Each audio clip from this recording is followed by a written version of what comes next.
What you here for?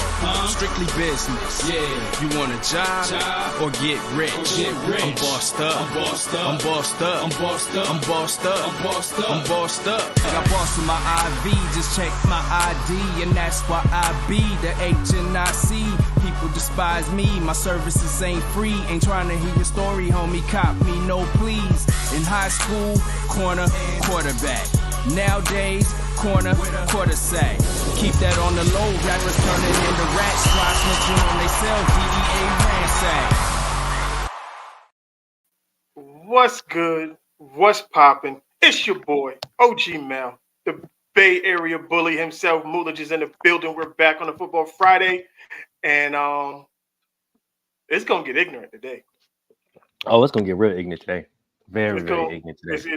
This is gonna be one of them ones. Gonna be one of them ones.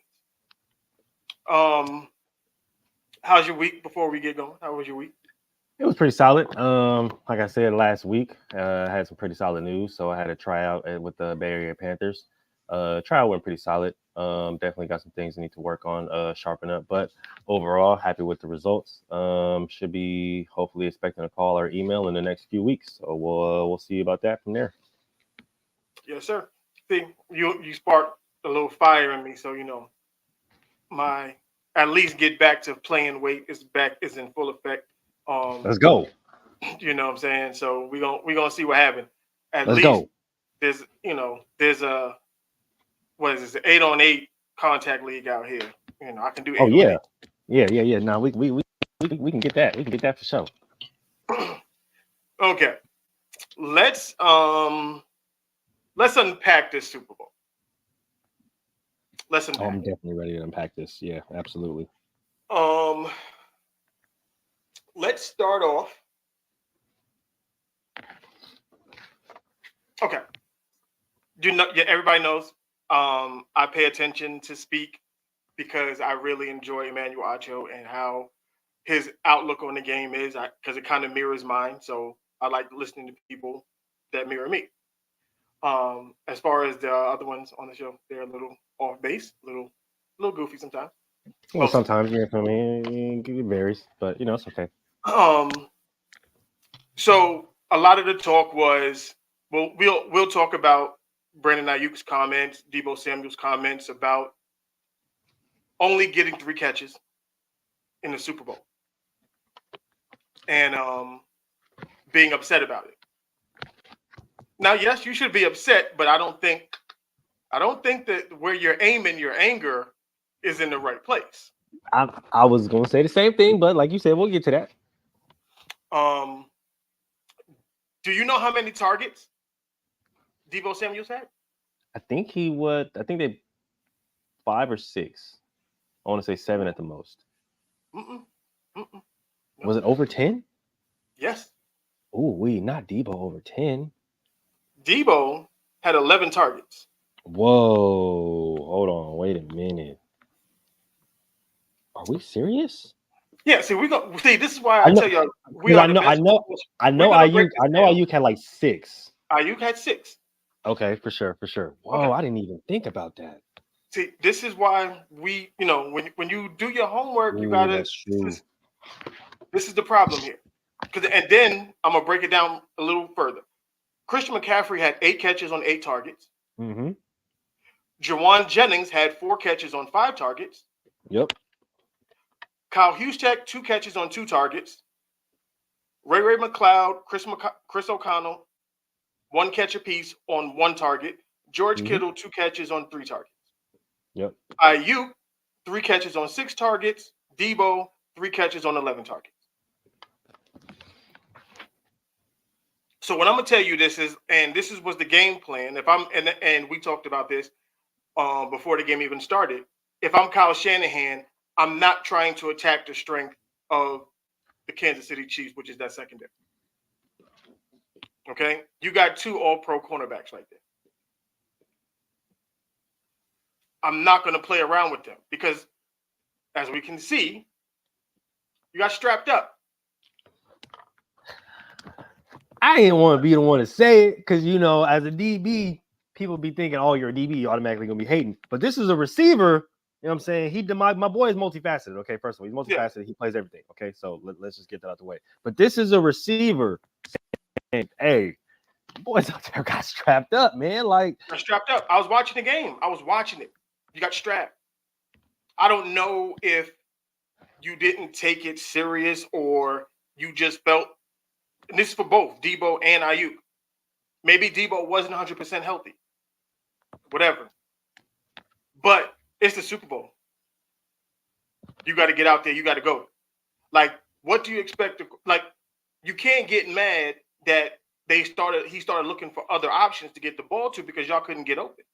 I mean, the only guy that was open, shoot, the guy that essentially got him there, right? I can't force you the ball because if I force you the ball, then they're going to talk shit about me. Interception. You got to win your matchup. You have to. And they were playing man coverage. Mm-hmm. You got to win your matchup. If you don't win your matchup, what is the quarterback supposed to do? And they send in the blitz. So you got to win your matchup fast. Okay? Now, don't get it, I wanted, because Brandon Ayuk also added some other stuff talking about this is his last time playing at the field in San Francisco. He added some extracurricular details for sure. And then he said they in parentheses on the bottom it said BA to Vegas with the black flag next to it. Well, I mean, his brother has been campaigning for him to play in Vegas for a while now, right? This isn't something that's new. So his I'm brother here has actually been very, very stout on this on this stance. If that means Brandon Ayuk comes to the Raiders with Tay and the rest of the weapons we got, hey, maybe the Super Bowl was worth it. Hey, we'll get there when it comes because there's a lot of stuff that the Raiders have been in the news about as of lately. Right. So we'll cross that bridge. We'll cross that bridge when we get there. And then also before I pass it over to you, I just want to address something that Shake McCoy said because going back to Brandon Ayuk, his girlfriend had a message as well, and he was thrown back was like, oh, so since when do we hear from the girlfriend? And next we're going to hear from this person and this person. That's like we always heard about from whether it be the wife. Like, do you not know? Miko Grimes is famous for this. Yeah, I was going to say Miko Grimes used to talk her shit faithfully. Didn't Odell Beckham's father talk crazy? Mm-hmm. Like we've seen this already. This is nothing new. Like, so this happens. Period. This happens a lot. Right, and this is why I tell y'all when they get in front of these cameras, they get goofy. They don't even know what they're talking about half the time. They really don't. Kind of just goes one ear and out the other. But all right, so a few things about this game. Number one, well, like Mel said, them boys out there got strapped. Like let's keep it a bean. Let's keep it honest. Let's talk football here. Okay, them boys out there got locked, bro. And I understand how it may sound. Right, you got 5,000-yard Pro Bowlers on one offense. I get it. But like I said, if you take away or if you neutralize that guy, aka CMC, it gets hard for those other guys to come out and beat you, right? It wasn't CMC though. And it's like, and that's the thing, right? That's the thing. That's what people think, right? Oh, CMC, take away CMC. Who else did they take away? They didn't take away CMC though. I don't think they did. No, they didn't take him away. But if you neutralize, when I say neutralize, I don't mean like obviously like cut him off completely, right? I mean cut his production in half, meaning what he normally does, cut that in half. He was booking. And he was balling. He had 80 yards on the ground and 80 yards on the ground, in the air. 80 yards receiving, right? But like it wasn't him. It was he. There was no compliment.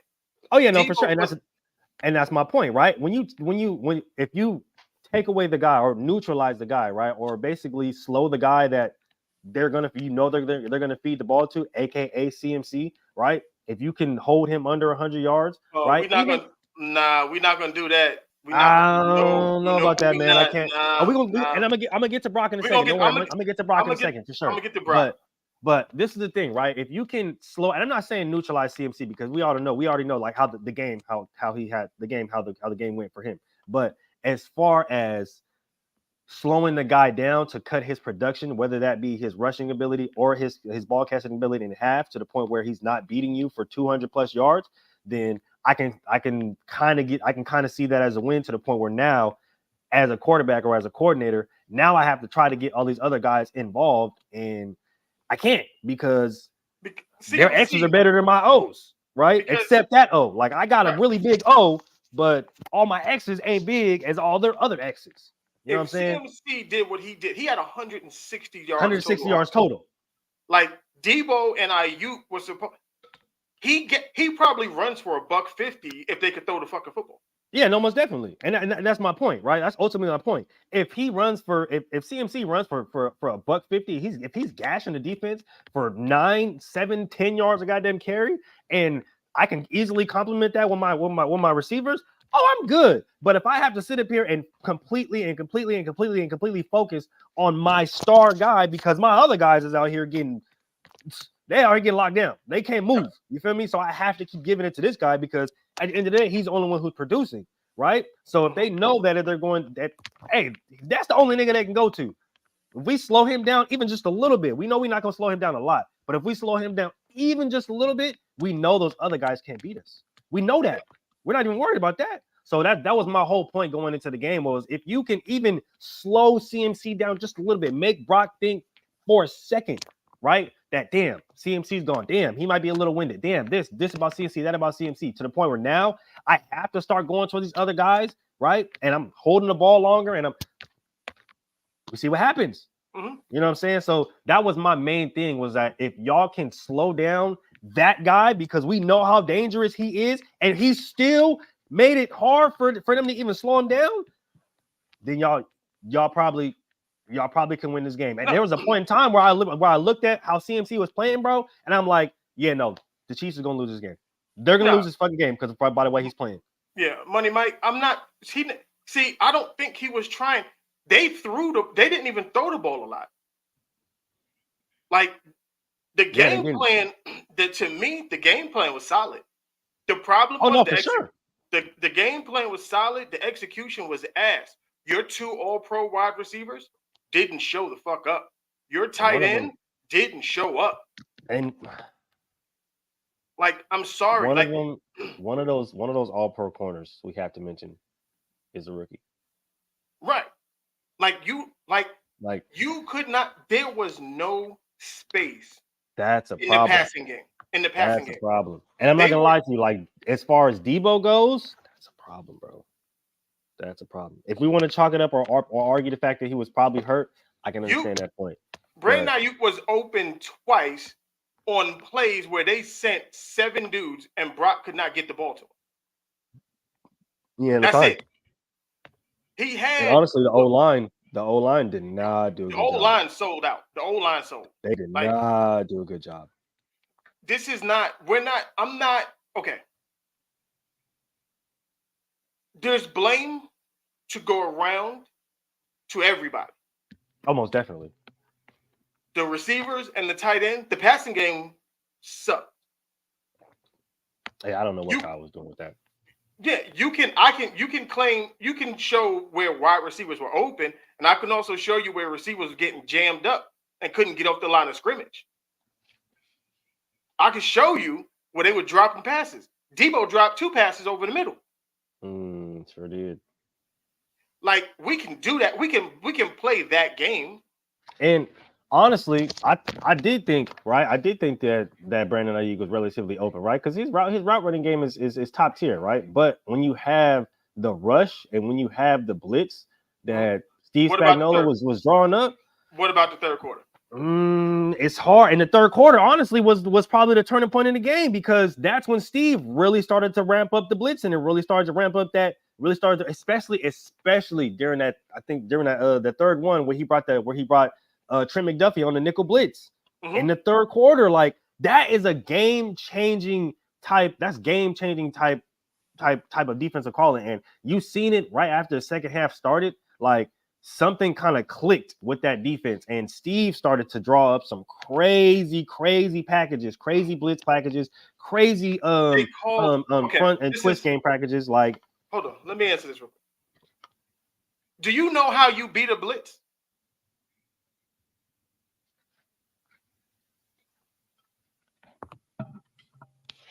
You couldn't put CMC out for an outlet because the front five wasn't doing nothing. You needed an extra dude in to block.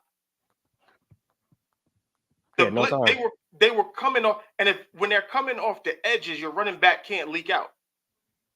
He has to pick up at the edge guy. Let's just say somebody has to stay in the block. Like that's not how that works.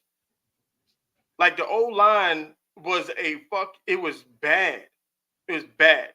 And you couldn't, Ayuk and Debo could not win one-on-one matchups. They couldn't.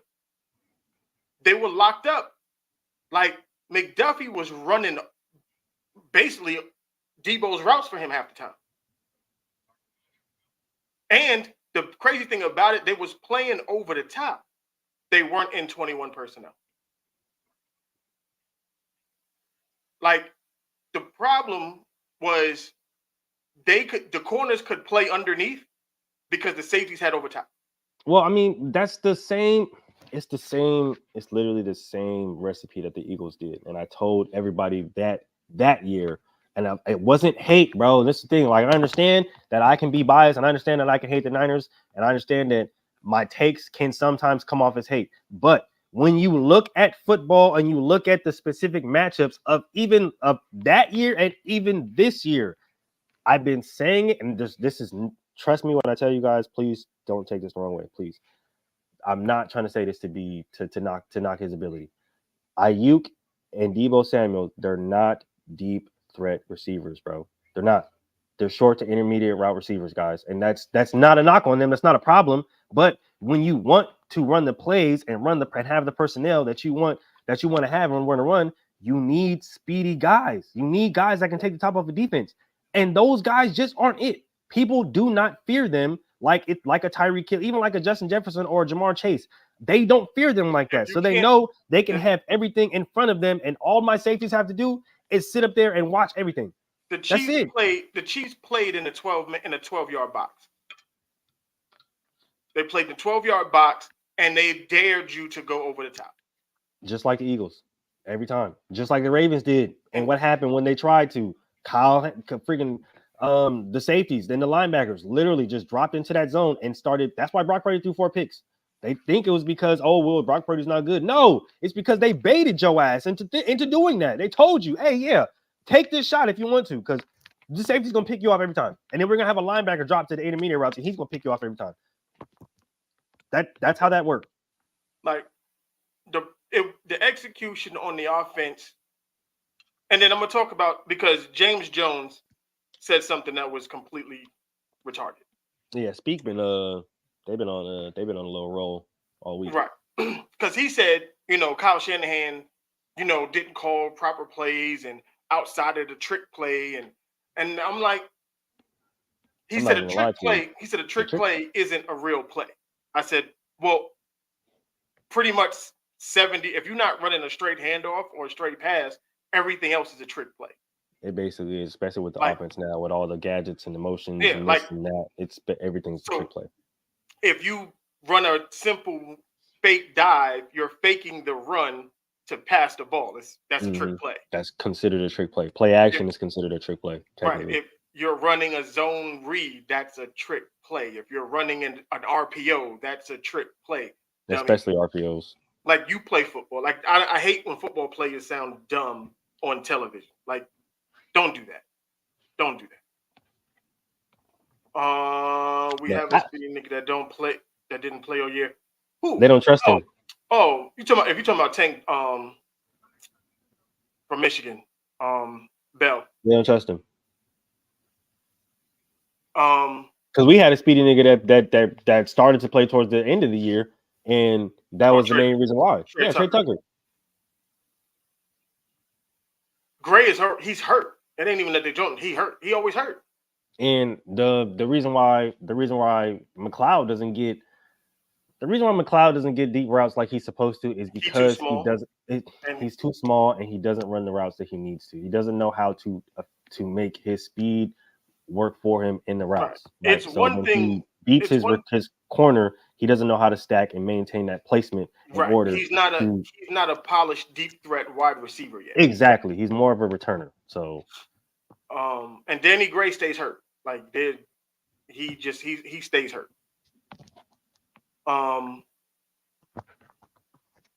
This is the reason why I told y'all to go get Odell a few years ago.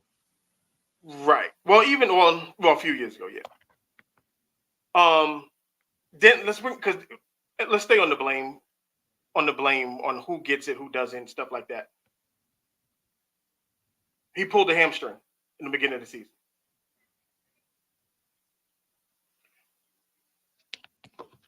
I know Steve Wilks got fired, and I don't blame Steve Wilks. He did make some. He stopped dancing with the girl that he came to the prom with.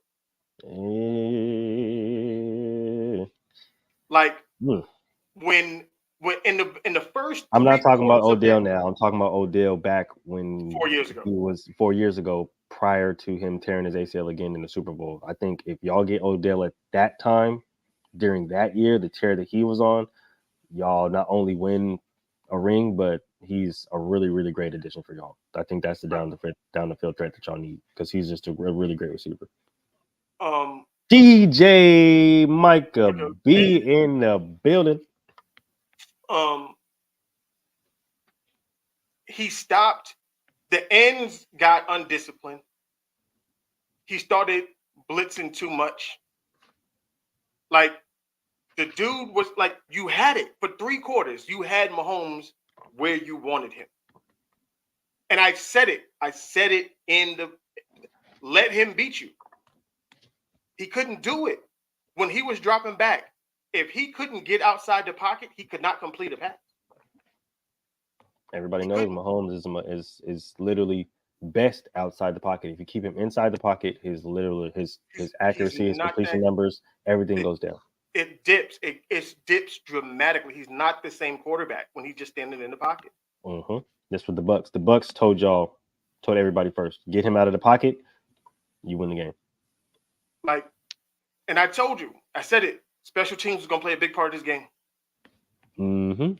Said it. Yep. We definitely said it. Remember, because you said the kicking, right? And I was like, hey, this might be a low scoring game, and kicking might be a factor. And you get okay. I'm explaining why it's not Kyle Shanahan's fault. As a play caller, I can call all the plays in the world. It can be the perfect play, but if it's not executed on the field, was it the right play? It was the right play, but the execution, the players, okay. Football player here, former football player. To my left, football player currently. At some point, the 11 guys on the field got to take ownership. Yeah, you got to perform. My coach used to tell me I can put in a perfect game plan.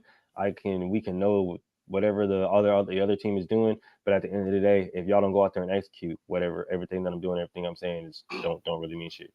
Right, because what happens is if we call zone beaters or man beaters. Welcome to the show, big dog. Appreciate you for tapping in with us.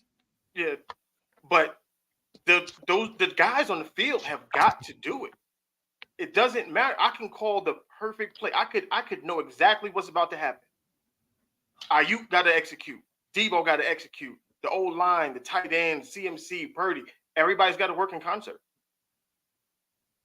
And this was a game where there were 2 very good teams on the football field that day. Very good. Okay. It wasn't supposed to be a blowout. One team wasn't supposed to take over the other team, and that was it. Joy Taylor.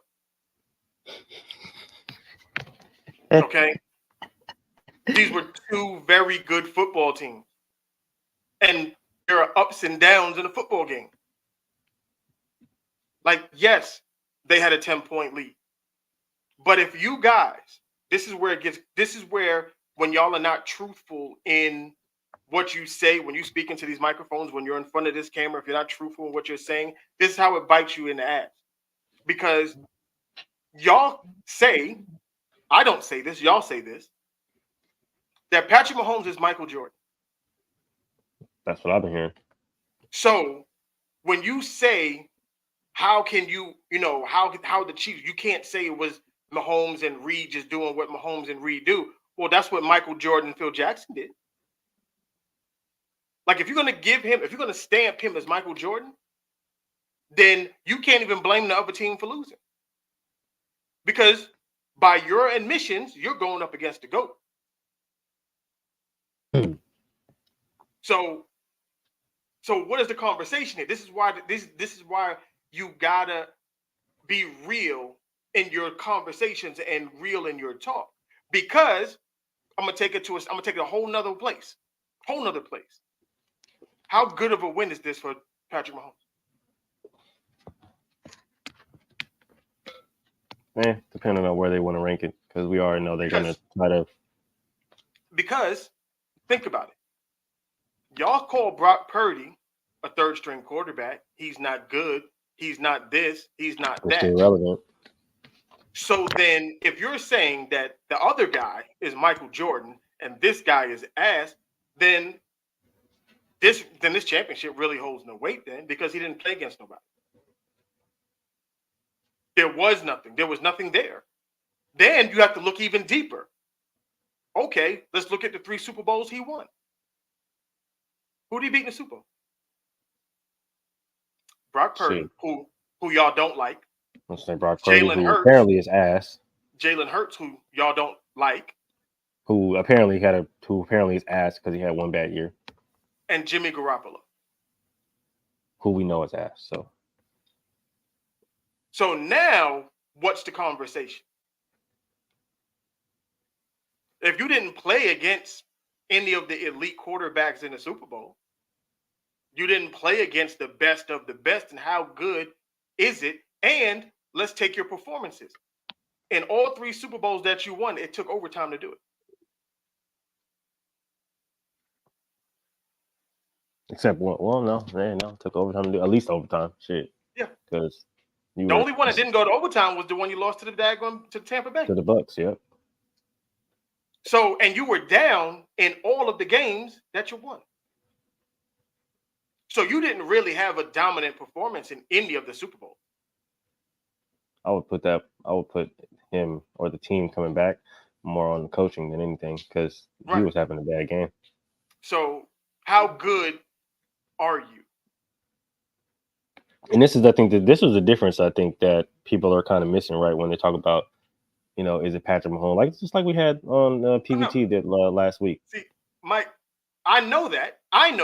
But the thing is, I am playing off of the words that they use. Yep. I'm just playing off the words that they use. I'm not saying, I say it all the time. A quarterback don't play defense. Mm-hmm. A quarterback don't play defense. Quarterback can't throw balls himself. Well, I understand that 100. Like, keep watching, come back, stay with us. Keep rocking with the show. You will totally understand. We know what we're talking about. We say this all the time. I don't blame a quarterback for losing a game if he wasn't on the field when it happened. I'm watching boxing. Sorry, somebody just got. Mullah's just clearly watching something. Gracious. The uppercut that I just seen, dog. Me. Oh my God. But if you're going to label Patrick Mahomes Michael Jordan, we never saw Michael Jordan struggle in the finals. That's not what we saw. I was gonna say, you gotta stop this, bro. He is whooping his ass. And with Brock Purdy, it's like, because we can flip it around at this point. Because when Mahomes came out of college, it was, he's not this, he's not that, he's undisciplined, he's all of these different things. But then you let time happen. Now you're calling him the Michael Jordan of football. Now he's the GOAT, bro. Now he's better than Peyton. He's better than Joe Montana. You feel me? According to you guys. The next that, bro. That's all I've been hearing all week, bro. That's all I've been hearing all week. But nobody wanted to talk about. No, you're right. But we're gonna get to cooking in a second. We're gonna get there in a second. But I just want to go back to this. I just want to go back to the Niners point real quick, right? Because before we get to the Chiefs side, because I know that's a lot.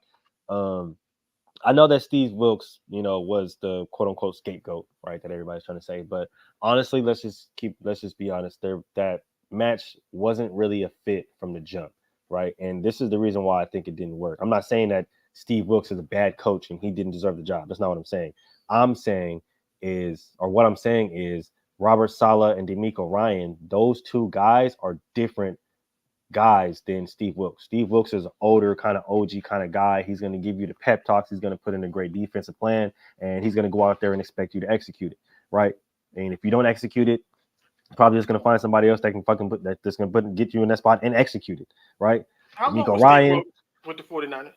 Well, yeah, but D'Amico Ryan, Robert Saleh, like they're different. They're rah guys. They're going to be in the middle of the pile, right? They're going to demand your best and stuff like that. Not saying Steve Wilks doesn't, but what I'm saying is when you have those type of guys, the defense tends to respond to those rah guys more than they do a more laid back kind of chill kind of coordinator coach that is just more relaxed. Right. So I think that's why I'm not saying that Steve Wilks had a bad defensive game plan or anything like that. He literally had the Niners top 10 defense all season. So like let's not do that. Not to mention y'all did lose y'all starting safety in the middle of this season. So like there was a lot of factors that went into it. Not to mention Dre Greenlaw going out. Tore his Achilles. Yeah, going out in the middle of the game when he had Travis Kelce number was that's a whole different story. So like he was doing his job. I just think that the reason why that relationship didn't work in San Francisco was because him and Kyle wanted more of a D'Amico Ryan, a more of a Robert Saleh kind of coach, and Steve Wilks like, nigga, I'm not that. I'm an OG coach who's gonna drop a good ass defensive game plan, and these niggas gonna run it. I'm gonna find somebody who wants to fuck who can. That's why they were contemplating about benching Chase Young because he was giving up contain. He was loafing. Steve Wilks don't do that. He's not going to get on your face and grab your face mask and be like, it. No, he's going to be like, hey, nigga, I'll find somebody else to put right there, but I do not care. And on top of it, this is what I hate, the impatience of these things. Wasn't this the first year Steve Wilks was with the 49ers coaching? Yep. So none of the dudes that are on that team were guys that can theoretically fit into the type of system he was trying to implement, correct? Mm-hmm. Especially in the time frame that he got. He was just working with the pieces that he got to do the things he wanted to do. Mm-hmm. And y'all still got to the Super Bowl. And you still got to the Super Bowl. With a very good defense. The defense was not bad. Yeah, it wasn't. I can argue that this is the best that what's his name? Dre Greenlaw and Warner has played. Honestly, this is their as a duo. This is their best year that we've seen them rock out, especially as far as coverage goes. So, I don't see what you gain by firing him now because who are you gonna get to replace him? And I looked this up so many times, Mel. I looked this up so many times just to make sure that unless Bill Belichick is walking through that door. No. I looked this up so many times just to make sure it wasn't a lie. Just to make sure it wasn't a lie. And they're really doing this. They're looking at Brandon Staley. Good luck. See? Good luck. Y'all will never. I looked this up so many damn times just to make sure that this shit was real because I said there's no fucking way that they seen what he did with that Charger defense with as good a talent or better. And he couldn't do nothing. I said, hell no. I said, this better be a lie. This better be a lie, bro. I don't care. Even though I looked it up. I'm going to check on my brother. This better be a lie. This better be a lie. This better be a lie. I do not care. I'm gonna check on my brother if that's true, because he's gonna kill himself. So Brandon Staley is ass. Like he is not good at anything. At nothing at all. And when it comes to that, right? I do think I'm not saying Kyle coached a bad game. He didn't coach a bad game. I do think he had some questionable calls in some situations of the game. Let's go right here. Let's go here. This is where I will blame every single person on the 53-man roster. Every single one. Every single one. When y'all got the coin toss to go to overtime. Oh God. I don't care. for players on an NFL roster to say we did not know the rule, you's a liar. Because I slap the shit out of all y'all. y'all all play Madden, it's I in slap Madden. the shit out of all y'all. It's in Madden, dog. It's in Madden. Not to mention, they announced it before they did it. Twice. And they put the rules on TV. They had the ref with the microphone in the middle of the field explaining that both teams will possess the ball in overtime. Which made no sense to me. Then we get Colin Cowherd and his goofy ass. He gonna say, nah, I'm with Kyle on that one. I want to put my number one offense on the field first. Why would you want to do that, dickhead? You want to put their offense on the field first, let them do what they're going to do, so that number one offense that you have knows what it needs to do to win the game. I was going to say, do you know why the Chiefs ended up ultimately winning the game? Because they could have just kicked the fucking field goal and tied it again with the double overtime. Do you know why they ultimately ended up winning the game? When the Niners kicked that damn field goal, and I looked at that time, and everybody was like, oh, it's too much time. We're going to go. I was like, no, these niggas is going to take their motherfucking time going down no this damn clock field. at this point. There's no point of – what's the point of drawing this shit out?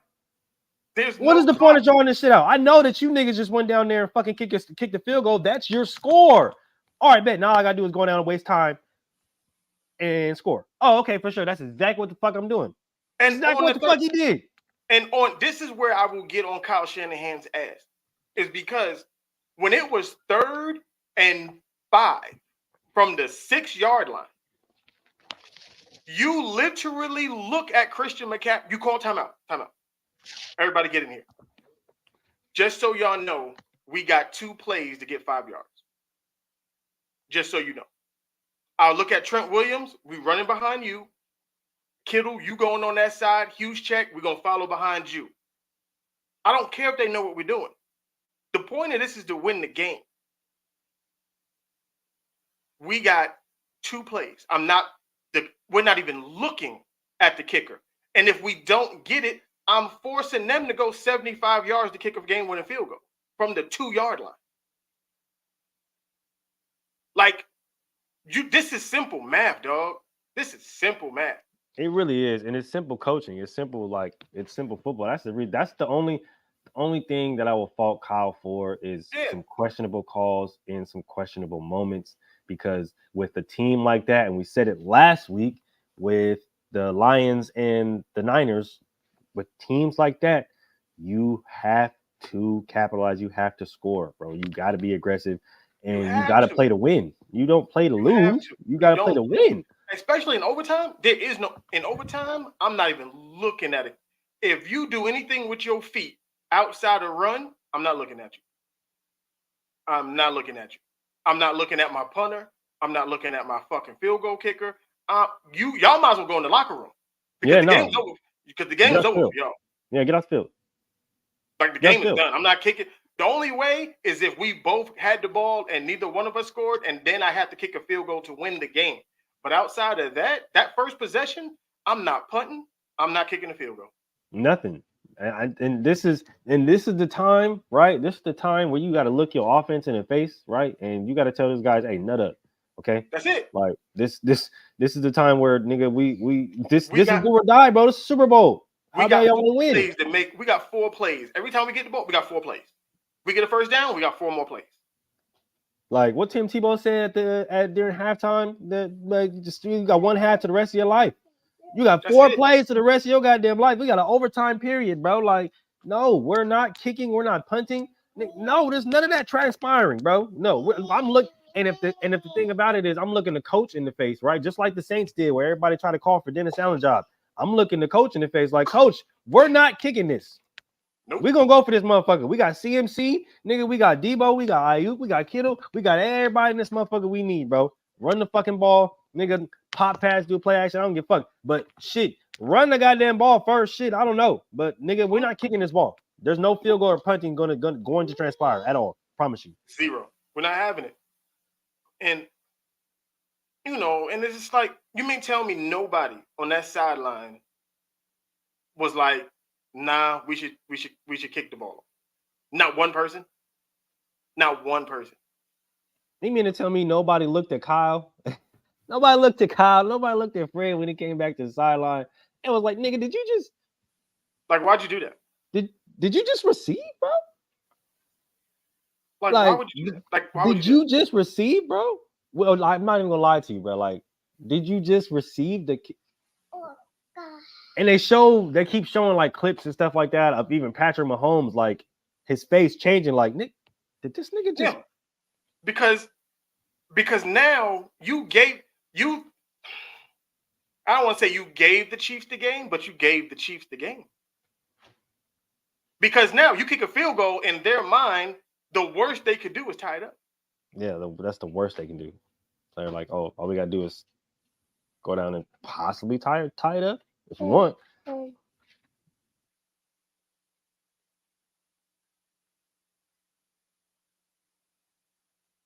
No, the play you talking about on the RPO. The whole right side of the offensive line decided they didn't want to block. I was gonna say because there was a specific play where, and I literally said this, right? I said this, gotta be careful with that boy, George Karlaftis, all right? Because if you don't, he's gonna be in your backfield and he's going to cause problems. And that's exactly what he was doing, bro. He was setting the edge, he was setting the line, like nobody's business, bro. Oh my gosh, dog. And that was the thing, right? That's the thing about it, right? We talked about the DBs of the Chiefs, bro, but that front seven, Chris Jones, George Karlaftis, bro, shit, Willie Gay, bro, them boys was out there balling. I ain't even gonna lie to you. They played like it was a Super Bowl. Yeah, and I told everybody like that defense, they got a different.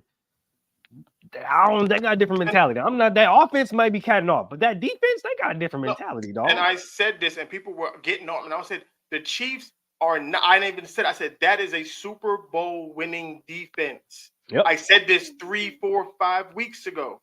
Mm-hmm. Like if they were going to win this game, it was not going to be because of Mahomes. It was not. That defense is the reason. And really, the defense was legitimately the reason because on that specific play, that third down play where Steve drew up the blitz, like that's a key defensive play. That is a key defensive play, bro. Like they made some key defensive stops and defensive plays in key situations and key possessions, man. And yep. That was really it, bro. Like I just wanted to like everybody to understand like Kyle coached a pretty solid game. It's just in moments bro. And this is the thing about that overtime shit, bro. Real quick, think about that overtime shit. Everybody want to sit up here and talk about, oh, maybe they didn't know, bro. First of all, that's cap because motherfuckers literally Josh Allen and the Bills bitched and moaned about this shit for weeks. Before the Players Association, the NFLPA even started talking about the shit. And then they sat there and talked about the shit for months, and had all you motherfuckers, and I wish the motherfucker get on here live, had all you motherfuckers on Twitter talking about the shit, talking about the rule change, talking about how this shit's gonna go. Hopefully they get in the rule settled before the new season. How's it gonna go? How's the new season gonna go with the new rule? We don't even know what the new rule is. And then after that, they sit there and created the rule, and all you bitch ass niggas talked about it and bitched them on about the motherfucking rule. So for a whole bunch of professionals that knew about a whole goddamn rule for 3.5 years to sit up there and tell me to get up there and put out in the fucking world. Like, I'm sorry, but Bruce Wayne wouldn't have got this goddamn information out of me. I'm not getting on fucking line. I'm not getting in front of a camera and telling niggas as a professional athlete I did not know the rules to overtime. That's your Jesus, job. Ahmad Christ ain't getting that information out of me, dog. What the hell? I'm mad you called it says no name is Ahmad. Stupid. Like, there ain't no fucking way. So hell no, bro. Even if you didn't, I'm pretty sure at least one player on that team plays John Madden football and has gone to a game that has had to go to overtime. They tell you in Madden. Like this is bad business. on the part of the entire coaching staff and the players. Because even if I was the captain and they said, "No, we're gonna take the ball in overtime," I said, "No, we're not. Look, no, the fuck we not. No, we're not. We're gonna kick that. No, we are not. We're gonna kick that off." Who said that? Because I'll punch you right now, nigga. We will fight, nigga. Because no, we're not, nigga. Like, We're kicking that I'm motherfucker. audible in that. The second I see a spars, like boom, heads it is. Oh, we're kicking that. Yeah, we're kicking that. Oh, well, coach said we're gonna kick. I don't care what coach said. We're kicking that. Mm-hmm. That's getting kicked for sure. Because there's no possible. Yeah, no, that's the only thing, bro. That's the only thing. You don't kick no field goal against the Chiefs when in crunch time, and you sit up there and put that goddamn lie out there. Not to mention, every third down from the fourth quarter to overtime that the Chiefs had, Nick Bosa, Chase Young, Eric Armstead, I feel for y'all. I do. Javon Hargrave, I feel for y'all. Because they could have called holding on every single one of them. You know the Chiefs had the most holding penalties in the league all season, right? Like, there were 2 plays where they bear hugged Nick Bosa. 3. Like, grabbed him Actually, around it was 4, if we're being honest. It was 4. Grabbed him. Another one where they just grabbed his shoulder pads and was like, nope, can't do it.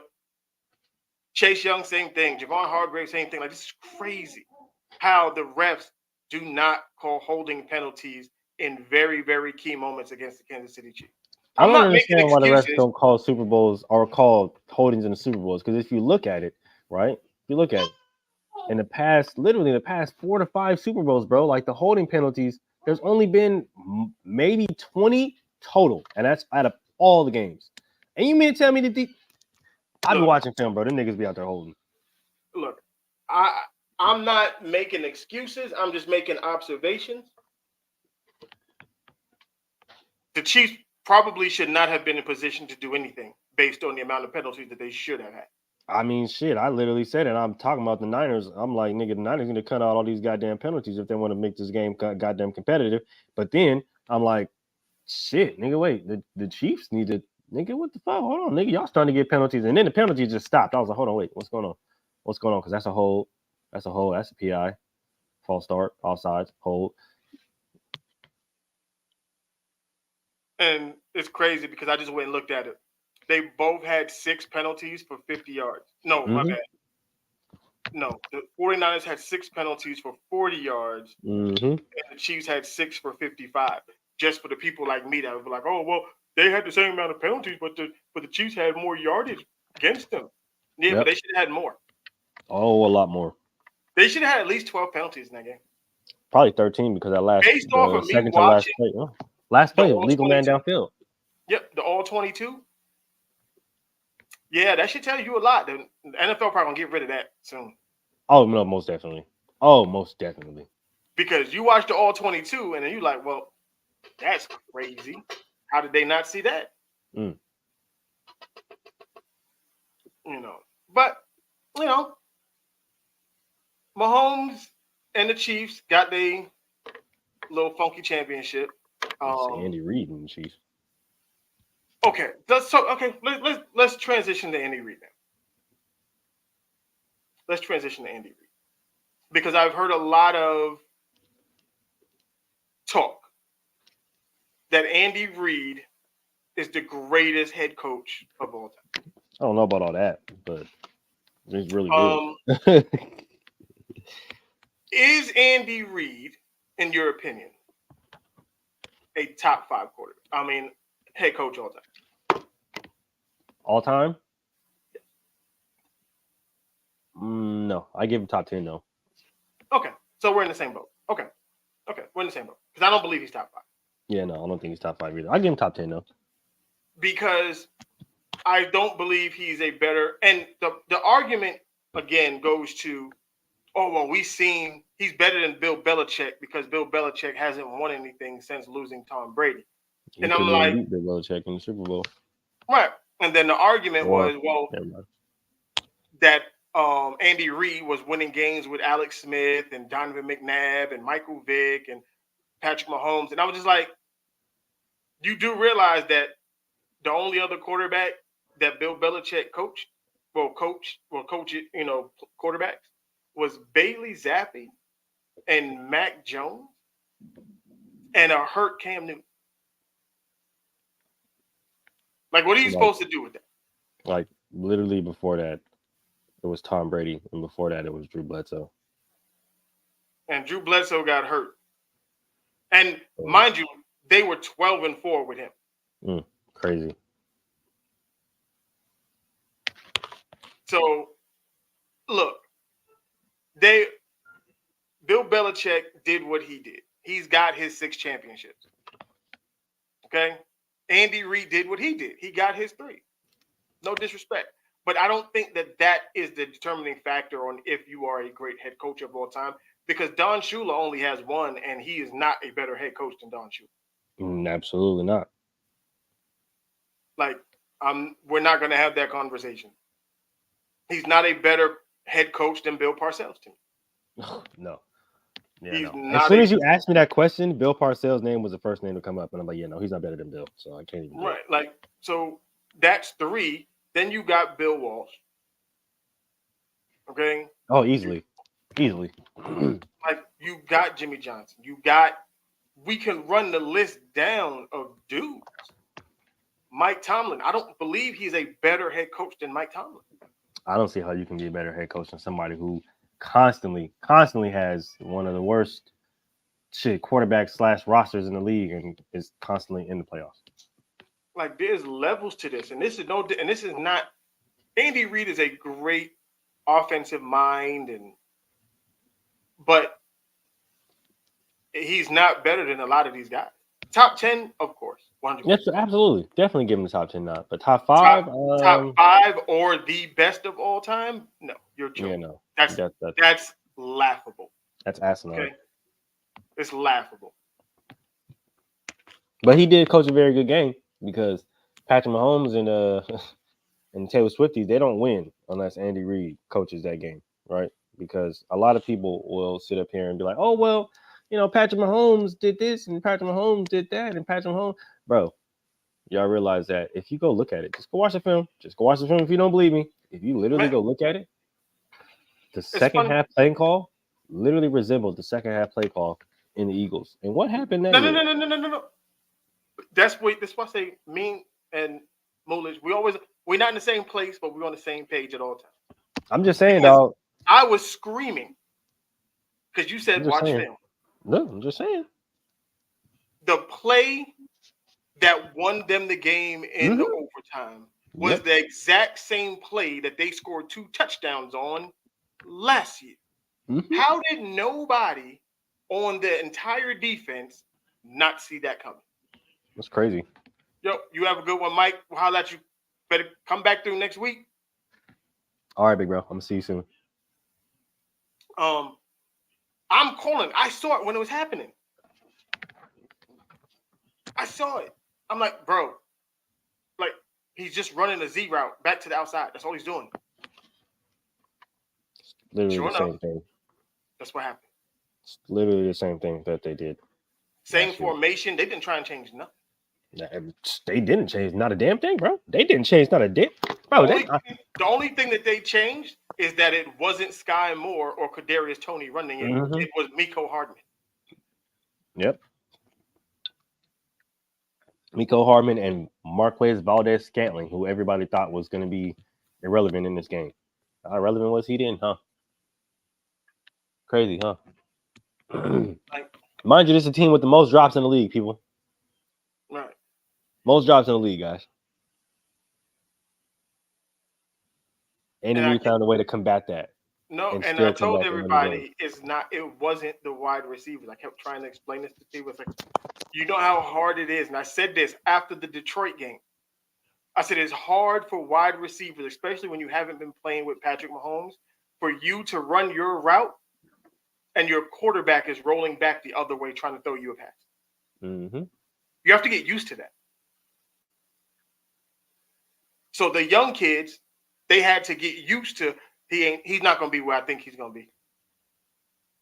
He's not. I just got to figure. I have to, because when you're running a route and you're running a post route, and you know it's a 7-step drop, when you turn your head, you look to where the pocket is supposed to be to see where the quarterback is.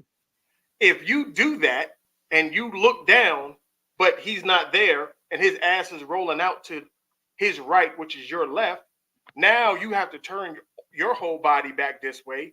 There's too much adjustment. Mm-hmm. So they had to get used to doing all of this before the drops can stop. Said this week 1 against the Lions. Everybody, oh, he sucks. He dropped that pass. He did this. He did that. Oh my God, why he run his route like that? No, why is your quarterback keep rolling out to the opposite side of the field? If you watch film, you notice then you know the reason why he does that. When he steps up and he's pump faking, it not only fucks up the defense, it fucks up the offense because the receivers don't know if you're going to run it or if you're going to throw it. It's very sporadic. Very sporadic.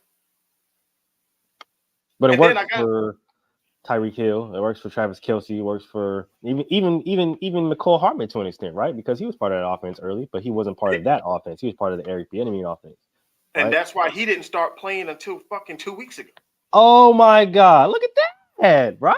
Oh my gosh. Look at that, guys. So when you see all of this stuff that transpires, right, that goes into it, right? And you see how the game plan shifted from trying to get all these other guys involved and Rashee Rice and the new tight end and stuff like that. And you got Travis Kelce going up on the sideline and stuff like that. Like, there's a reason for that, bro. Like, there's quite literally a reason for that, right? You see people trying to implement some new things, but when Andy Reid sits down and he's like, yeah, no, this everybody relax. Everybody shut up. I got this, okay? Because y'all fucking up, okay? Big Daddy's going to take this home because y'all fucking up right now. All right. Mm-hmm. And he starts to go to his guys, right? He starts to go to the Pacheco's. He starts to go to the Travis Kelce's, right? This is the reason why Travis Kelce can have one catch for fucking 2 yards in the goddamn first half and then explode for 8 catches for 97 fucking yards in the second half. This is why he starts to go to Valdez-Scantling, even though everybody doesn't trust him because he has drops, right? But he ends up scoring that touchdown right after the muff punt, right? This is the reason why, because he at the end of the day, he's going to go with people that know the offense, and that people at the end of the day, it doesn't matter if they've had a lot of drops, it doesn't matter. I can trust you in this offense. I know that you're going to be in the spot that I need you to be in. And that's exactly what was going on. That's the reason why McCole got the last play of the game. And that pass to Scantling in the end zone should have been a pick. The safety, the linebacker read it perfectly, but you just didn't drop, dummy. Oh my gosh, that should have been a easy pick too. It's like he started to drop back and then stopped. No, keep going. Mm-hmm. Keep dropping. You see it. Go with it. You saw it. You read it 100% right. You read it. Literally 100%. You went straight to the pocket, and you just decided to stop. I don't know. Maybe you stopped. You thought you had a better vertical than you did, but if you just would have kept going, you would have picked that off, and the game would have been over. Game over. Because at that point, I believe the 49ers score another touchdown, or at least get another field goal. Mm-hmm. And they stretched this game out. Because at that point, it'd be 17-3. Yep. And it's like, come on, man. Like, and football is a game of inches. It's a play here, it's a play there. Like, you really gotta, on top of it, the blocked field goal, back to the special teams. If they make that field goal, that last drive in the fourth quarter is totally different. The way that they call their plays is completely different because you're down 4, not 3. Yep.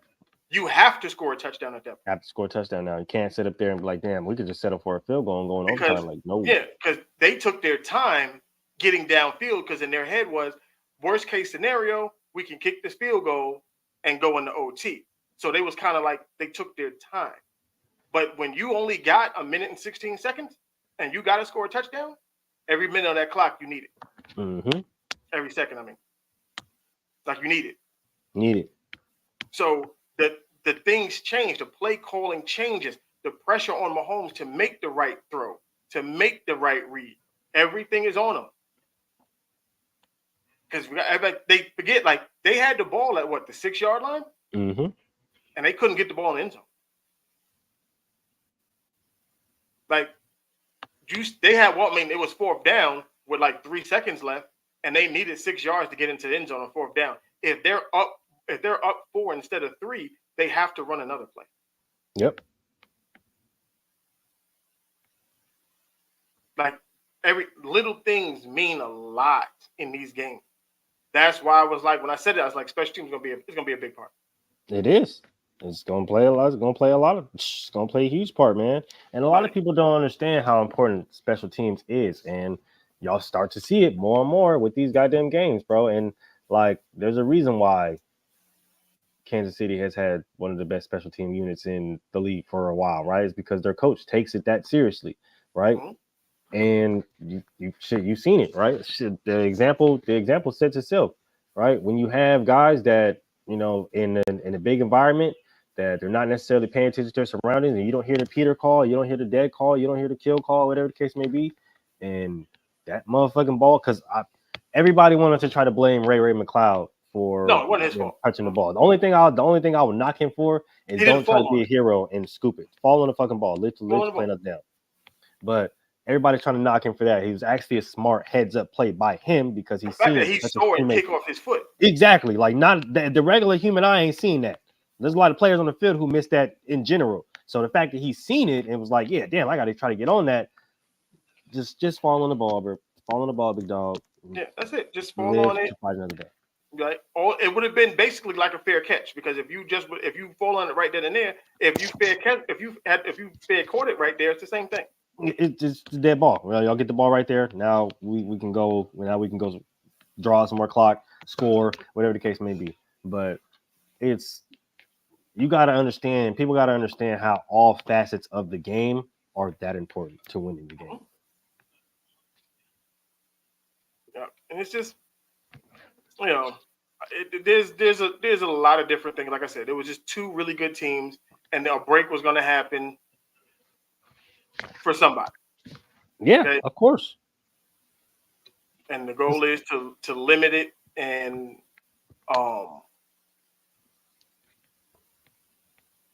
play through adversity.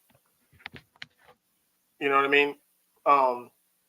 Because there were times, like, I was yelling because was it? I want to say it's not Taj Gibson, the fucking safety. He had a pick in the first quarter on the pass to Miko Hardman in the first quarter. Oh, but yeah. He undercut it like a mother. I was like, I don't know what you was looking at, though. That's why you play safety, because you can't fucking play a ball to save your life. But just so happened the next play, Pacheco fumbled, so the football gods was working. It was like, yeah, he a dummy. He should have picked that off. Hey, Talanoa would have picked it off. I'm just saying. Yeah, anybody else would have fucking picked that off. Yeah, your ball skills was horrible, big dog, because what the hell was you looking at? And, you know, and honestly, I think not having a guy like Hufanga not playing. That's big. Was massive. Was big. And then you lose Greenlaw, which was massive. Even bigger. Like, they had Kelsey's number. They had Kelsey's number, man. That's the reason why he was so frustrated. Talking about, target me, give me the ball. And really, he was only mad because he wasn't in on that play and they went to the backup tight end and dropping it, blah, blah, blah, all the shit like that, bro. At the end of the day, bro, every time that you were in, you was getting locked. Your ass was part of that strap team, okay? You was getting strapped up because Greenlaw had your number, bro. Like, It is what it is. Like, that's the reason why you were so frustrated. People ain't gonna want to say it, but that's the reason why he was so frustrated. And when I seen Greenlaw go down, I was like, oh yeah, yep. That was a game changing blow because he literally, him and Fred Warner, yeah, they had Travis Kelce's number. They had those tight ends numbers. They was on them tight ends all day. And this is why people will feel like the games are rigged and shit. Because you watching the game. And then you watch Greenlaw coming onto the field, and then he just fall down, and you like, are you serious right now? Are you serious right now? I was so down. I was like, come on, don't do this, bro. That shit was legitimately crazy, bro. Like, I'm literally sitting there, like, there's no way. And I called it as soon as it happened. I'm like, bro, there's no way he just tore his Achilles. There's no way this man just tore his Achilles running on the field. Sure because enough, was normally not gonna say that there's a sign normally, but he was playing. He didn't limp off the field. He didn't, you know what I mean? He didn't do a lot of things. And then for him to just, I'm gonna run on the field. and then boom, that's it. Bro, that was crazy, bro. That was probably the craziest shit I've seen that whole game. Because I'm like, what the heck, dog? There's no way my man's Achilles just exploded like that. Him running on the field. Yeah, no. What happened was he got the text message Got that message from upstairs. They was just like, look, Mhm. you strapping up, Kelsey. This game is probably gonna get out of hand after this. Yeah, go to the locker room, big dog. Go to the locker room. Yeah, I said the same thing to my aunt last night. I'm like, yeah, man, he got that message, man. He skipped that part of the script, and they said, yeah, you ain't read that part, big dog. Go back. You feel me? Go and read that fine print, man. You're not gonna make it through this one, dog. Okay, Yeah, like, we got you though. Don't worry, we got you. But you're not gonna make it through this one, man. You feel me? Don't worry about it, man. because I was like, come on, man. Like, you really not gonna do this right now? Because matter of fact, wasn't it right after that when they dropped the punt? Yes, bro. Like momentum things, bro. I'm like, bro, the momentum just changed like a motherfucker in this bitch. Because what? Like it was What? something happened like right after that, and it was just like, never mind, it's over. I was like, oh wow, this is not good. This is not good. That was not good at all. I was like, wow, that was crazy. But yeah, no, I mean, they won, right? They ended up doing it. Shout out to Andy Reid because, like I said, I give him more credit than anybody, as he ran the same goddamn offensive game plan in the second half that he did last year against the Eagles. He You said, know, worked look, to if it perfection. ain't broke, don't fix it. Well, it ain't broke, don't fix it, nigga. And these niggas can't stop it. So, I appreciate everything that y'all was doing in the first half, but don't worry, Big Daddy's gonna go ahead and he's gonna bring it home, and I'm gonna go get me a cheeseburger. That's exactly what he did. Because the play call, I promise you, if y'all want to go look. Play call was exactly the same. Second half, go look at it. Eagles, Eagles, Chiefs, Niners, Chiefs. Play call the same thing. Yeah, and this is why I don't understand why, if you claim you watch game tape, a lot of this stuff, dog, you've seen it. If you watch tape, it's the same play. Yep. It is nothing different. They didn't even disguise the formation. They didn't even try to run it with the tight end so that it looked different. It was the same motions and everything. Everything. It was all. I'm like, come on, come on. Even down to the QB runs in short yardage situations, right? Because everybody's thinking, oh, that's Patrick Mahomes. He's just being an athlete, game changer, game improviser. No. Since when do we not spy the quarterback on zone reads? Thank you. Like, there's a reason why people are out of position. Because Andy Reid made sure that people were out of position. Okay? Yeah. All right. When you have your tight end come across the formation and he goes out, that's another form of RPO, right? Because now it's going to put the linebacker, the outside linebacker in the corner in a bind because one guy's going to go up the field, one guy's going to go across the field, one guy's going to act like he's blocking, but it's really an option route, which is going to put that person right there in the bind because now what does he have to do? Oh, I have to go with this guy because if I don't, he's going to be open, which leaves what? The quarterback wide open to what? Run. On fourth down, when they roll Patrick Mahomes out, they're going to run a short level. There's going to be the tight end that comes into motion. Yep. And there's going to be another person who drags across. Every time. And it's a three-way option. Either you throw a backside or you throw a front side. And if you don't do either, you run it, depending on how they play it. I'm going to tell you how do you play that.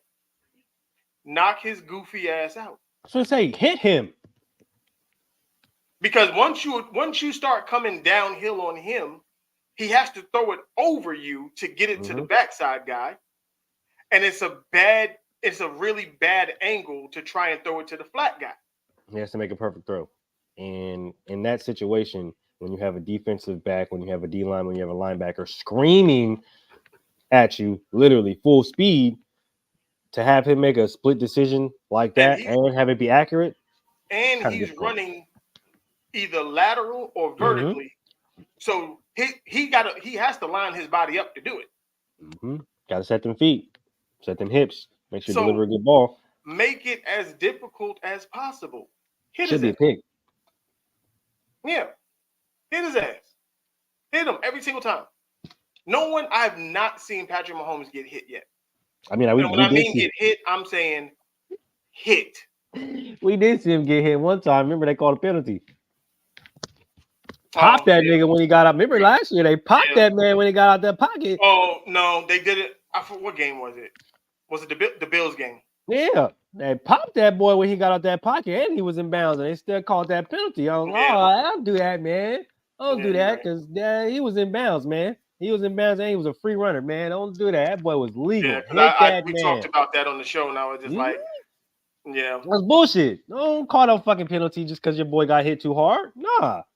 Yeah, you're right. It's dumb. Like, they really got to go back to, look, if you're a football player, you're a football player. There is no special treatment because you're a quarterback. Just because you get hit too hard as a quarterback. Sorry. Oh, they spend so much money on the quarterback. Well, tell their asses to stay in the pocket. Stay your ass in the pocket and throw a goddamn ball. Or if you're going to leave the pocket, understand that you got to be more of an athlete and do athletic things so you don't get hurt. Exactly. Don't step out on the freeway if you're not trying to get hit by a car. I'm just gonna say, y'all, you can't be out here playing Frogger if your stick game is horrible. Okay, because like, you can't do it though, because it's just dumb. I believe, now they're talking 3-peat and all this nonsense. So question, since everybody, because I seen that yesterday, I seen that all week, and they're talking 3-peat and stuff like that. First of all, before I get there, because I know that the 3-peat talk came during the parade, and just want to say that through the tragedy, we understand that we joke over here from the sideline, and we like to have a good time. But on a serious note, we understand that there's a lot of families, a lot of kids, a lot of children, a lot of people that was affected by the shooting in Kansas City. So our hearts do go out to y'all. We hope that everybody's okay, and we hope those kids are healing and getting right just as they need to be. But to speak on this 3-peat thing, right? How y'all gonna maintain all them people, especially on defense? Because contracts is coming up, and I know I don't know if anybody was watching the parade the other day, but I was watching the parade, right? And Chris Jones, he got up there talking his shit, even with the microphone. I'm coming back, 3-peat, yeah, for sure, yeah. Your mic got cut, bro. Your mic got cut. First of all, your mic got cut. Second of all, your agent on Twitter didn't think so much. All right, he was like, "Hold on, wait." Did you see what was posted? Yeah, you might want to tone that down, big dog, because I don't know, man. Y'all seem real confident that your boy is coming back and we can 3-peat and stuff like that. But your agent, maybe I got it a little different. But I know at least trending on my side of the Instagram. There's a lot of scuttlebutt, even though that they did have this parade for them after winning their championship, that Chris Jones would look really good in that black and silver. Oh yeah. See that, and that's the reason why. Because I'm just like, I don't know, man. I don't know, because you was talking a lot on stage, like, oh yeah, I'm coming back. And that's the reason why I'm like, first of all, they cut your mic because you lying. Okay, so chill out on that. And second, your agent didn't think so. Okay, your agent don't seem to think so, man. I don't know if your agent was trying to tell you, like, look, we got some other shit, we got some things working. I think his agent was the one who made that call. Say, hey, cut that man mic. Cut his mic right now because he don't know what he talking. He a little too intoxicated right now. He don't know what he's talking about. Because talking about the black and silver, my man AP been on the roll. Max Crosby. When he had that interview and was like, "Look, man, I wanted the Chiefs to win this Super Bowl because we want to be the team that knocked them off their horse." I mean, we did it. You know what I'm saying? We did it last year too. This past season, right? Just like I've been saying all week, everybody ain't built to beat the Chiefs. We was the last ones to beat the Chiefs, so everybody ain't built to beat the Chiefs. And I've been saying this for 3 years now, maybe 4. The one team that knows how to handle the Kansas City Chiefs. See, the problem is y'all get caught up in the outcome sometimes. But definitely. If you watch the entire game, like 2 years ago, they had the Chiefs dead to rights, and Jonathan Abrams decided he forgot how to play safety. Yeah, he forgot how to play coverage and safety and be a football player. and he blew it at the end of the game. Yep. But the Raiders play the Chiefs better than anybody else. And now they got the guy with the headset that understands that. Like I said, he gonna get some pieces. Look, we're gonna get some pieces. Yeah, If they could bring an Ayuk in to go opposite of Devontae, you're bringing Chris Jones to go with Kuntz and Max. Crosby. Yeah. Boy. And then I saw something else about that linebacker position. And Patrick Queen. I was gonna say, because Mr. Patrick Queen, you want to come on down, big dog? Just you know what I'm saying? Yeah. So we gonna tighten up that defense. We gonna tighten it up. Yeah, I'm saying, man, and I'm glad you brought up AP and the Raiders, man, because we like to talk about speak on here a lot, right? And they like to say some dumb shit on there a lot, right? And James Jones, he actually said some smart for once, right? I was like, okay, James, I see you. Okay, look at you, sounding logical and shit.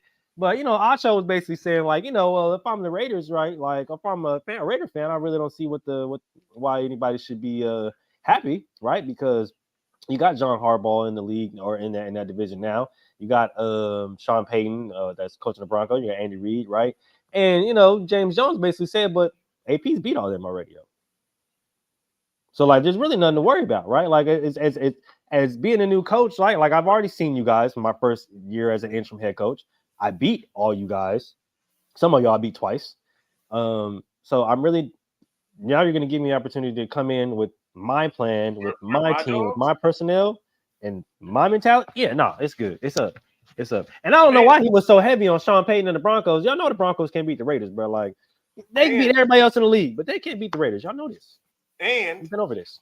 And speaking about the defense, because there's more bullshit, especially so the Chargers are talking about they have to release Khalil Mack. Come on home. And Khalil Mack posted a picture of him in his Raider uniform. Come on home, Khalil. You're supposed to come home before. You feel me? You're supposed to come back to the crib before, but the Chargers, they finessed and finagled you because Brandon Staley was throwing chicken. I get it. Everybody wants their money. And I didn't realize he's still that young. He's only 31. Yeah, he's only 31. Yeah, no, come on back to the crib, man. We know your boy DC ain't here, but it's good because we got his boy Devontae, and I'm pretty sure y'all gonna rock anyway. You feel me? Because they went to the same school. Look, so I'm pretty sure it's cool. If you ask me, don't worry about it. I say they do a new edition style, get the band back together. They send out Cole Amari, like, nigga, come on back. We had some other things in this. Go get Derek Carr. Man, hold on, because you trying to get the band back together, dog. Don't do man. Trying to get the band back together, man. We do the reunion tour. Hey, and I just want everybody to know this, right? Because the Raiders have been, making a lot of moves or talking about making a lot of moves. So not only are we planning on moving up in the draft, that's basically a given at this point. But there's a specific Super Bowl winning corner that is real particular on leaving Kansas City, and he has Las Vegas on one of his lists. But Jerry Sneed? Mm-hmm. That 38 special over there. Yeah. He been fishing over there in Las Vegas. Yeah, he said he kind of like how it feel over there. He kind of like the weather and stuff. It was cold, you feel me, because it's February, but it's not too cold. You feel me, because he on the west side, so he kind of like that. He kind of feeling like how Brandon Ayuk is feeling. He might want to dip and dabble over here in the black and silver. Nah, like you put the Darius Sneed and Jack Jones. Okay. At corner. That's crazy. So that get all we need now. That get a little dicey. Shore up them safeties and yeah.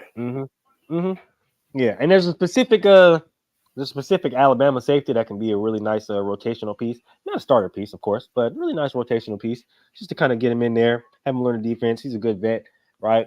Yeah, Eddie Jackson was just released, bro. Say word.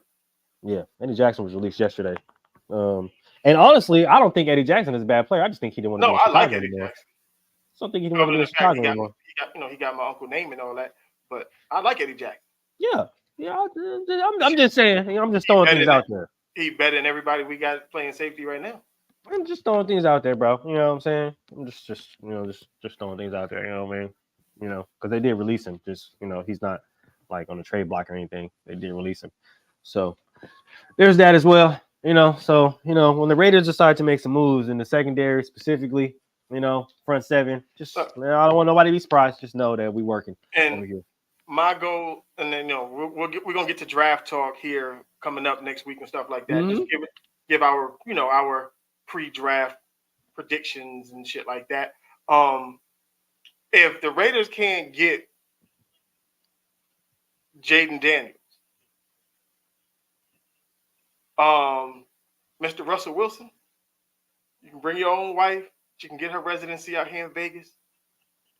We can make it happen for you guys. Make it happen. We don't need you to do too much, Russ. We don't need you to do too much. You just got to come here and manage the game. We got the running game. We're going to have the weapons. And like I said, if we can get Ayuk with Tay, Josh Jacobs, tight ends, and Russ, yeah. And a motivated Russ, too. That's, his wife. And this is only if we can't, Jaden Daniels is the first question. He's the first one. That's the only person. Only if we can't move up. But here's the thing, man. Here's the thing, right? Here's the thing, because this kind of been my plan, right? Just in case we don't get can't make the trade for Justin Fields.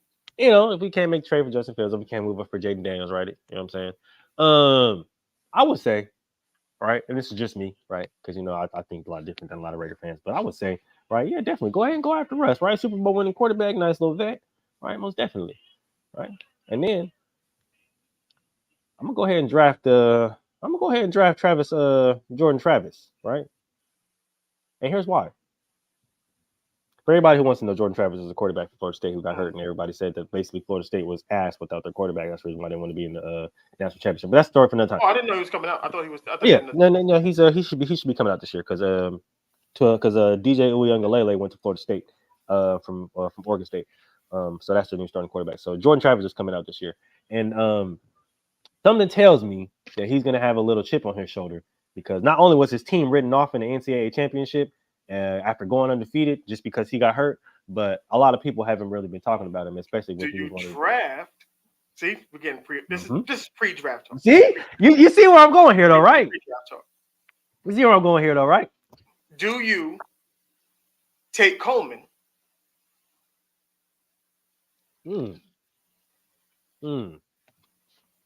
This is okay. Fill me out on this. If Jaden Daniels gets drafted early, can't get him. Do you stay put, get the wide receiver, Coleman? You get Coleman, you get him. You get because he's got the speed and the size. True. Basically, Randy Moss like. Yep. If you would give him comparisons, I would say that. Yep. Bring in a veteran quarterback, Russell Wilson. I don't know, maybe even a Kirk Cousins for a year. You draft Jordan Travis with the understanding next year is your time to go. We're going to give you an opportunity to get your leg right, get healthy, learn the offense, bigger, stronger, faster, all that.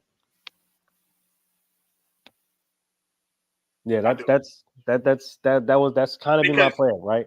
Because we've seen the success of college quarterback with college said wide receiver on the same team in the pro.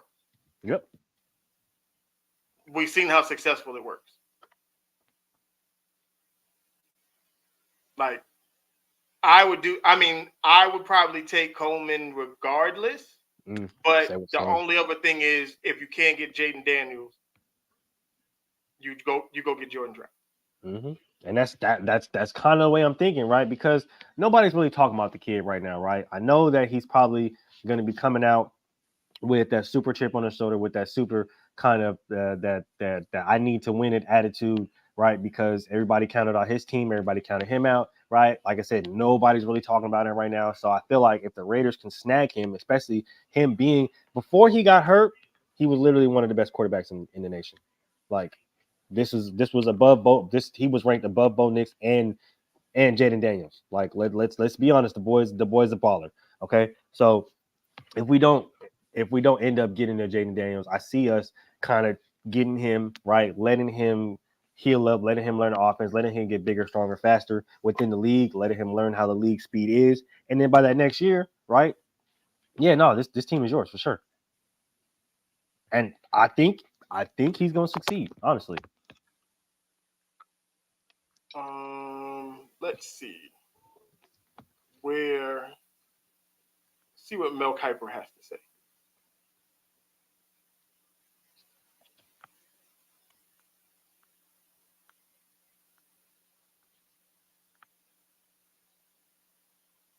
Let me see.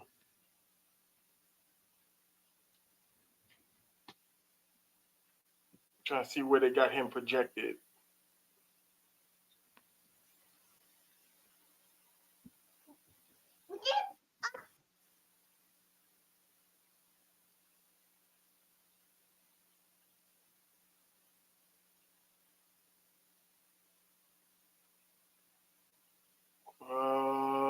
He doesn't even have him in his top 20.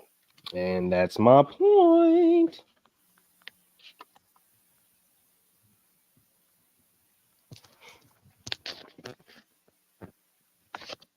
In his top quarterbacks, he's got Caleb, Jaden, Drake May, JJ McCarthy, Michael Penix, Bo Nix, Spencer Rattler, Michael Pratt. He got Jordan Travis 9th out of the quarterback.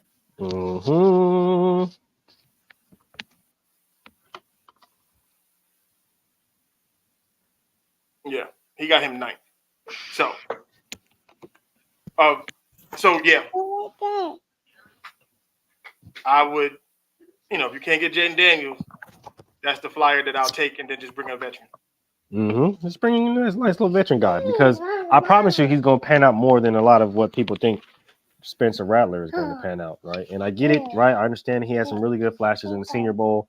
He looked really good, and he had a pretty solid season this year. But at the same time, y'all got to understand the type of person that he is and the type of person that he was, and that's asking. Didn't Spencer Rattler lose his job to Caleb Williams? He actually did. That's part of the reason why he transferred. But he can be kind of a head case in some instances, which is why he ultimately ended up moving around so much in the NCAA. But everybody can grow it. Things can change. But it's just looking at his mechanics, looking at his footwork, pocket presence. There are some things that just still are remnants of that old kind of Spencer Rattler, right? So I think the jury's out on him wherever he goes. I do hope he definitely succeeds. He's somebody I've been watching since he was in high school. But as far as what the Raiders need right now, no, not that guy. Not that. No. So we're gonna get into this. We're gonna get deep into the draft stuff next week. Pre-draft. Pre-draft stuff. Some guidelines, mock draft. Yep, some UFL talk as well. The UFL talk is gonna be that's gonna ramp up. We'll get into that. So the NFL season has come to a close, but the football is still going. Yeah, football's still here. You're right. So we ain't went nowhere. It's still gonna be a football Friday. It's gonna be different football. That's all. It's gonna be different football. We got flag, we got UFL, we got semi-pro, we got ladies football. Shoot, yeah, we got all kinds of football, man. Shoot. Might even bust some Madden out on here. Y'all never know. Man, any kind of football. Man, NCAA is actually coming out too. College football comes out in July, I think they said. Yep. So yeah, we y'all getting football all year. Don't think just because the season over that we not. Nah, football is here all year, all day, every day. It's always football season. So, with that being said, we appreciate everybody for coming through once again. Money Mike was in the building to drop in his knowledge in the chat. DJ Michael B, always a blessing. Everybody listening, Spotify, Apple Music, YouTube, everybody. We appreciate you. Thank you for coming through.